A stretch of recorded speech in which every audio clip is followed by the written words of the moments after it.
Hello. Today I want to talk about when your life goals do not come true.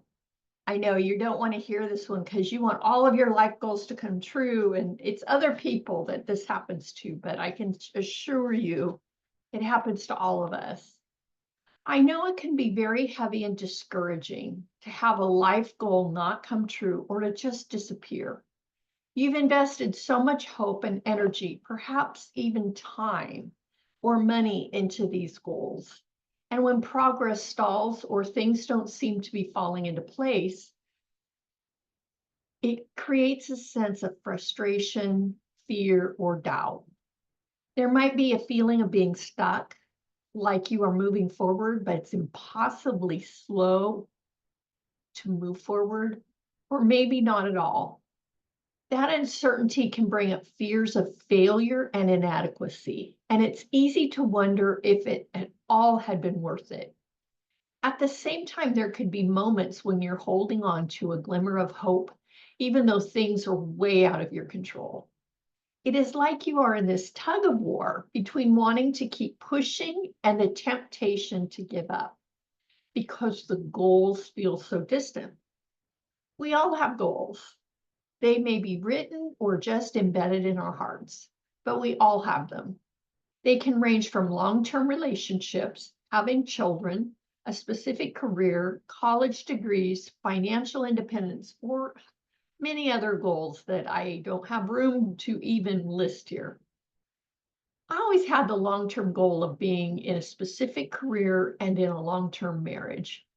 The career thing worked out perfectly for me, but the long-term marriage did not. I learned, though, to be grateful for what I had achieved. However, there was a part of me that feels the loss of not reaching my relationship goal. I want to share with you some of the steps that I took to move forward.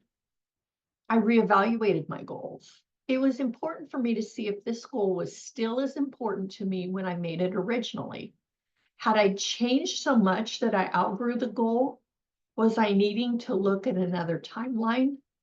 Or did the goal need to be changed?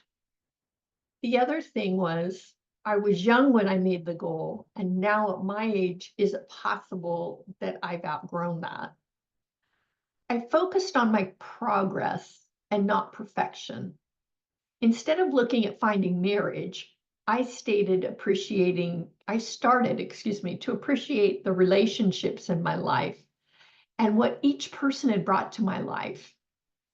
So quantity doesn't always equate to quality, meaning short-term relationships can have as much impact as a long-term one.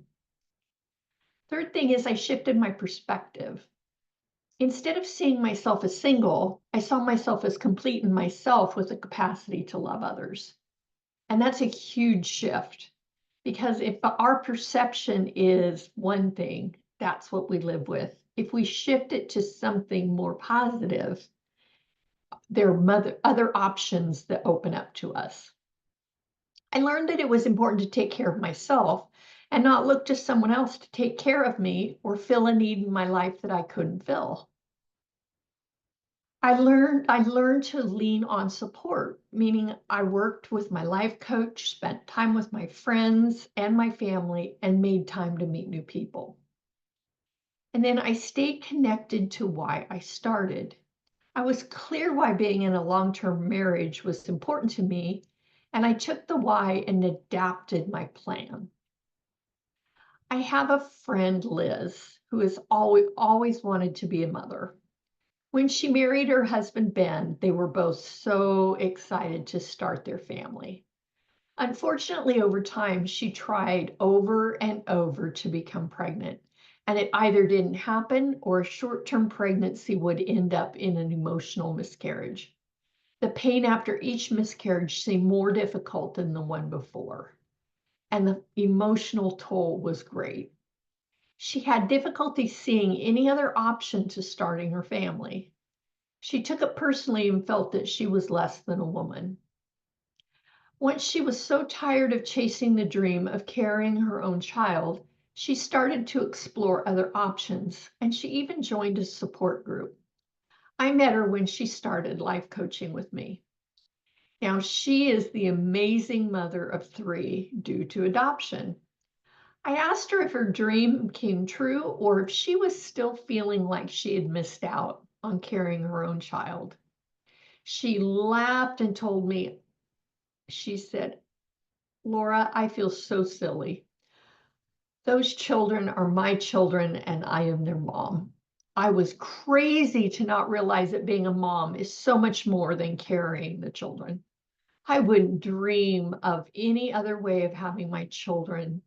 They're mine, and I cannot imagine having any other children but my three. I was so very happy for her. Her dream finally did come true.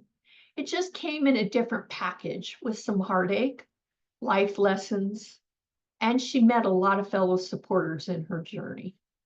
If you're looking at your goals and feel they have not come true, please check out my website at mammouthedge.com and take the life assessment. I look forward to looking at all options to make your life goals come true. Thank you.